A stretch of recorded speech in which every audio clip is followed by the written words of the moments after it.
I'm sorry to all you James Gunn fans, but you have to face reality. Superman underperformed in theaters, and you're about to hear it from the horse's mouth. Will this be a fully exclusive 45-day theatrical window? Fully exclusive to theaters, yes. And will this be self-enforced? In other words, if you fall short of that?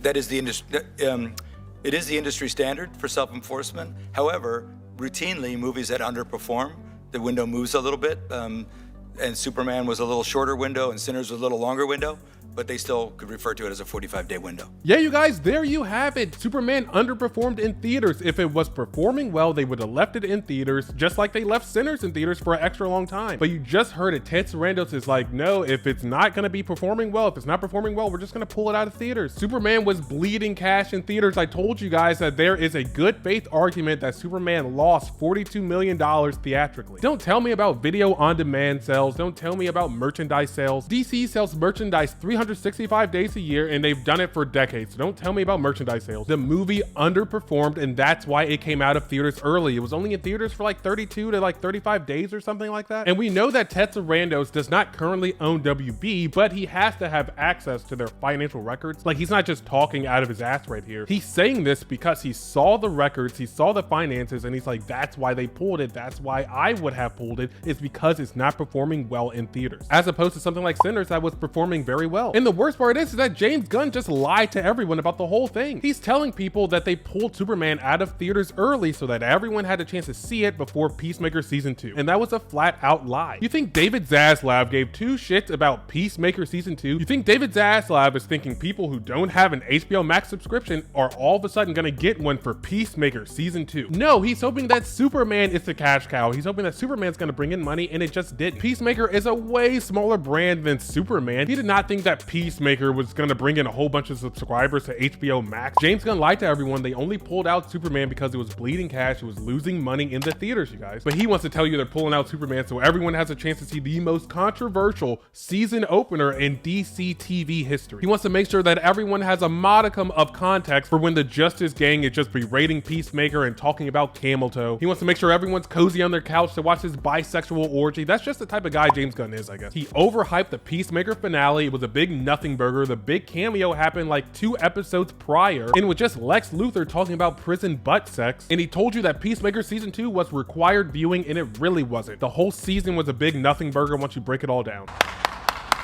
I'm about to show you the real rejects reaction to the Peacemaker finale, and you guys can see for yourself. We do know that they can be shields sometimes, but you guys can see the visible disappointment on their faces. There's a whole vibe of melancholy in the air. You can tell that they wanted more. You can see some of them start to toe the party line. I'll show you their reaction to the end of the episode, then I'll show you their reaction to the end of the nothing burger end credit scene. What? Wow. Wow. And no announcement about season 3 yet. I wonder if there's some kind of like post-credits scene. Can't like if the post-credits is an actual scene. That sets up Man of Tomorrow. That could be. I mean, James Gunn said there would be a really big cameo in the last episode that wasn't Superman. When did James Gunn say that? Yeah, when did he say that? I don't know this quote at all. I'd have to double check it. That is what I had seen a couple times. So you can see one of them was expecting a cameo in this finale, and he wasn't wrong. James Gunn did hype it up, and he did say there were going to be cameos. Now let's look at their reaction to the nothing burger end credit scene. We done yet? So strange. Whoa. What a cameo that was. Thoughts. I got thoughts. So many things. I'm sure we all have thoughts. I didn't think once, but if you guys have thoughts, stay tuned. We'll all talk about all the thoughts. John, you really hyped up the crazy cameo thing halfway through the episode. I was like, what is John talking about? That's what I will check. I will double check, but that's clearly you can see they're disappointed and try to toe the party line. I'm telling you, the Peacemaker finale was a big nothing burger. Everyone was disappointed about it. James Gunn lied and oversold the whole bit. Yes, that was the ending. No, I'm not sorry. Yes, it's streaming. HBO Max. No, you can't DM me about it. Okay, fine, 1 p.m. And the worst part is that no one is telling him to open his mouth, you guys. Isn't that the worst part? No one is telling him to talk. He didn't have to say shit when Superman was leaving the theaters, overhyping and overselling Peacemaker. It arguably would have been better if he was saying nothing. He just has his ego and he needs to talk. It's like, pretend like you've been here before, like any other director. But yeah, you guys, you heard it from Ted Sarandos himself that Superman underperformed. And this moment of the hearing actually occurred roughly around the middle of the hearing. So he's nice and warmed up. He's speaking very freely. He's being very candid. So these are real thoughts he's having. Superman underperformed. That's why they pulled it. Sinners overperformed. That's why they kept it in theaters. James Gunn's universe is falling apart at the seams. It's not gonna last. You know what's crazy? This is about to be a real hot take. I think a lot of people are thinking it. I think it makes sense, but no one is talking about it. But I'm gonna be the first to say it. I think the success of the absolute universe that's going on right now in DC Comics, absolute Batman, absolute Superman, absolute Wonder Woman, it's all selling like hotcakes. I think the success of the absolute universe 1000% validates Zack Snyder's vision, it validates Zack Snyder's fan base, and it validates the broader DCU general audience that prefers something a little bit more darker, something a little bit more gritty, something more serious. There, I said it, and I think I'm speaking straight facts. How many times do I have to tell you that A-Train needs to be scripted?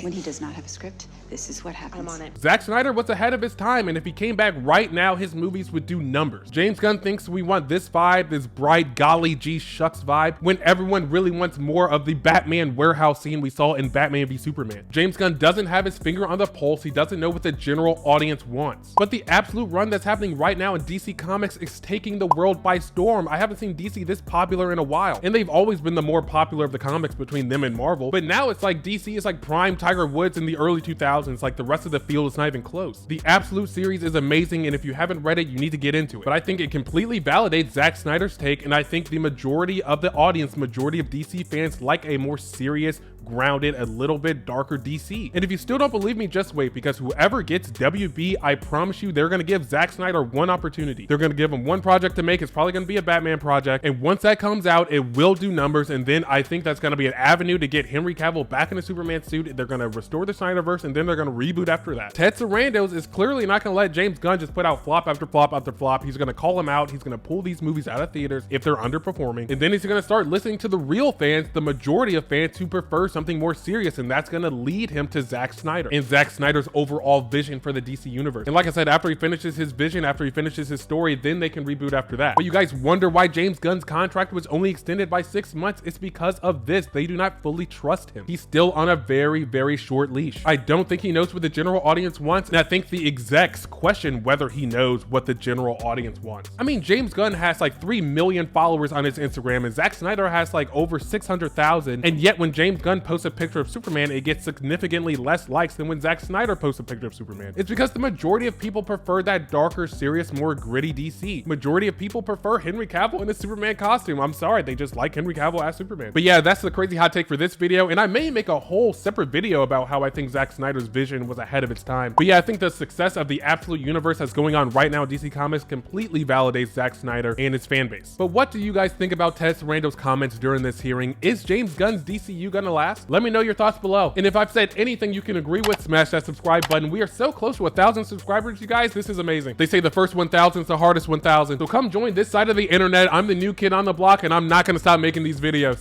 I'm not going to, so quit asking. Click here to binge more of my content. And as always, thank you for inviting me into your home, and thank you for joining me in mine. I'll see you guys in the next video.